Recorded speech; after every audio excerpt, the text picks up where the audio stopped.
Bagian dari, penerimaan yang kita dapatkan dari penjualan SBN termasuk yang retail ini akan dipakai untuk mendukung program pemerintah tersebut.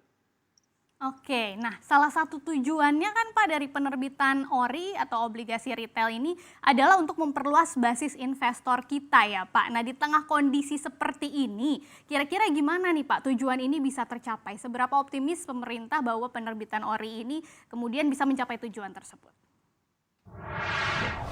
Justru menarik ya Mbak, ketika banyak warga masyarakat yang, mengalami aktivitas di rumah, justru kita Mhm. lihat data di bursa bahwa jumlah investor justru meningkat. Jadi yang mengajukan SID atau single identification untuk investor itu justru meningkat.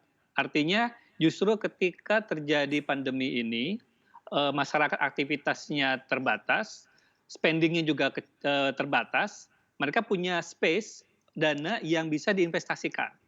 Nah, ini berbagai Oke. macam, instrumen investasi dicoba oleh masyarakat termasuk saham dan sekarang kita menawarkan adalah dalam bentuk ORI dan kami sangat yakin, bahwa respon dari masyarakat untuk ORI ini akan sangat, baik gitu. Kalau di tahun sebelumnya ini kan Pak biasanya ORI ini diterbitkan di triwulan keempat nih Pak. Nah untuk tahun ini kemudian ada di akhir triwulan kedua. Adakah alasan tersendiri kenapa nih pemerintah tiba-tiba memutuskan untuk lebih cepat menerbitkan obligasi retail ini Pak Denny? Ini berdasarkan, diskusi kita dengan para shareholder ya, terutama dengan para mitra distribusi, memang tadi saya sebutkan, pandemi Covid ini memang sebagian anggota masyarakat mengalami tekanan di sisi finansial, karena bisnisnya mungkin sedang terganggu. Tapi di sisi lain, karena aktivitas, tidak terlalu banyak, seperti kemarin bulan puasa, lebaran, juga tidak mudik, juga sudah mengurangi, hangout di kafe gitu ya, atau di tempat-tempat yang sedang happening, justru mereka memiliki, dana yang lebih yang bisa diinvestasikan. Namun di sisi lain, mereka juga ingin investasinya ini bisa dicairkan sewaktu-waktu, apabila mereka memang membutuhkan cash dalam waktu cepat.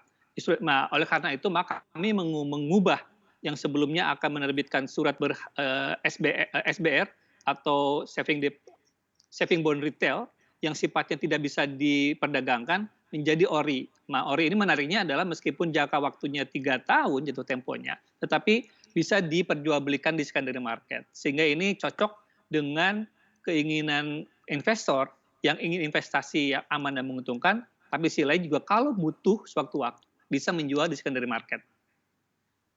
Oke, Pak Ori, kalau kita, Pak Denny, kalau kita bicara soal keuntungan atau imbal hasil dari investasi ORI 17 ini seberapa besar sih Pak? Mhm. Sebenarnya apakah kita memang lebih, pas di tengah kondisi seperti ini memilih untuk berinvestasi ke ORI 17 dibandingkan dengan deposito misalnya atau, instrumen-instrumen investasi yang lainnya, Pak Denny?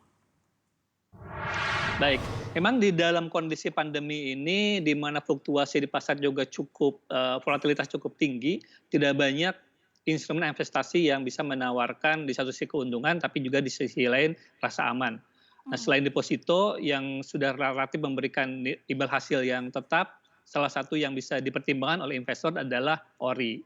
Dan kalau Oke. hanya mempertimbangkan dari sisi imbal hasil, tentu ORI ini cukup lebih menarik dibandingkan deposito karena bisa menawarkan imbal hasil yang lebih tinggi dan juga dari sisi pajak, untuk pajak final ORI ini kan investasi hanya 15% dibandingkan Iya. dengan deposito 20%. Jadi secara overall, imbal hasil yang akan diterima oleh masyarakat secara net akan jauh lebih menarik dibandingkan dengan, misalnya menyimpan di deposito.